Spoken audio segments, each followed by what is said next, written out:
started. Roxon and Tomac parted a big pile over the wall jump. Looks like Matt Moss down. Yeah, it was Matt Moss.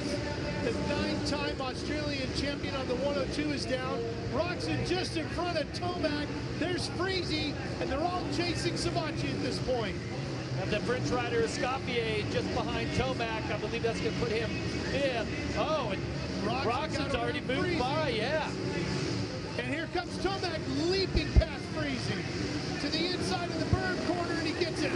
Made that happen quickly right there. They know what's on the line. Tomac trying to inch his way closer to his first ever WSX World Championship. Well, they also know that Freezy's tough to get around. When he gets a rhythm going, he was awfully quick in GP race number 1. So you got to dispose of him as fast as you can if the door opens. Yeah, Tomac, he's chasing Roxon right now. Savatgy down again with the lead. That's 2 races in a row. Jeff, what's causing that with him? Oh, he's just pushing it too hard, just wanting it too bad, and finding the limit of the tires on that Firepower Honda and how much they can stick to this dirt here inside Etihad Arena. Wow. So costly for Joey Savatgy. Roxon finds himself out front, and Tomac is coming after him. Well, Tomac makes a little mistake there at the end of the whoops. Now, Tomac, he's been the guy to beat this entire championship. Roxon, who's your 2-time rated champion, has, even though he's won some races and super poles, he feels like he hasn't been at his best yet. He just hasn't been on like he had been the previous season. But right now, you can tell Roxon's riding with a lot of authority and a lot of confidence, and he wants to wrap up 2024 with winning the race here in Abu Dhabi. Kristen. Adding to what Jeff was saying, to your point, Ken told me today he just hasn't felt at home on the bike yet this season. The team made some major changes, shocks, suspension, everything you can think of throughout this season. They've been trying different things with the bike, and it just hasn't felt right to him yet. But he did say this is the closest he's felt to home all season long. Well, that's great. I mean, sometimes you jump on the bike and it's like everything's perfect. Your mechanic says, hey, you need to change anything. Talk to the suspension technician. You want to go any different direction? You're like, no, that's fine. And then other times they try every setting: fork, shock, engine, ignition, tires, and you just can't get comfortable. It seems like that's where Roxon has been. Now he's in a much more comfortable spot and showing what he can do. Ken Roxon won the first GP race in Vancouver, the season opener. Jeff, there have been 11 GP races, counting this one in WSX, with one more to go tonight. Ken Roxon has only won that first one. Yeah, it's been a bit of a dry spell for him. And you just wonder right now, too, with Tomac. Tomac's a smart rider. He's won a lot of championships and a lot of races in his career. And you just wonder how far he's going to push this. Does he really want to risk something to try to win race 2 here? Is he really like, okay, I need to protect the world championship points? Like, how comfortable is he out there? Because if he's comfortable, he's going to go for it.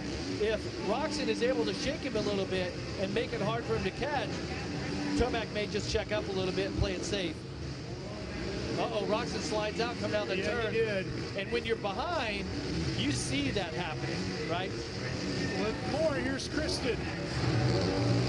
You mentioned whether or not Eli is going to play it safe. Well, the word that kept coming up in our conversation today, patient. He said, I need to be patient. We're seeing that right now.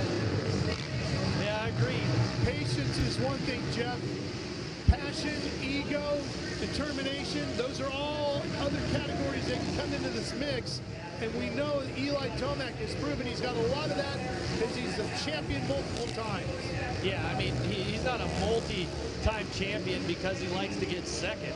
Right. I mean, as a racer, it's like, you don't care what it is. You want to go out there and win. Taking that checkered flag is what your entire life is about as a racer. Now he's starting to pressure Tomac. Yeah, he's just started to turn up the heat a little bit, hasn't he? Eli Tomac starting to come after Roxon, letting Ken know that I'm going to make a run at this thing as this one winds down.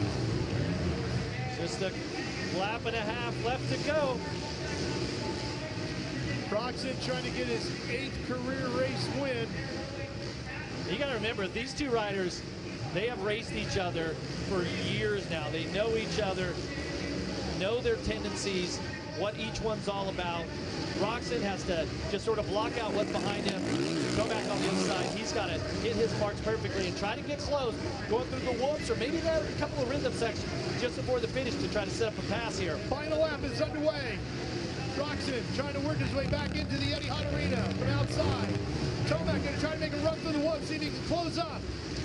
Yeah, it's weird. It's like you can go through the turn right on the guy's rear tire, but then by the time you enter the whoops, you're 2-3 bike lengths behind. Roczen has really put it all together. He will take GP race number 2 as he lights the candles in WSX here at Etihad Arena.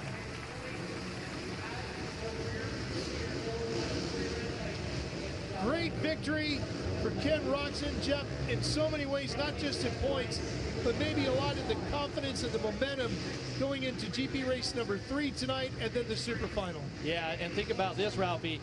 Vince Friese won race 1 earlier. He was 15 seconds off. 1 and 2 were flying that moto.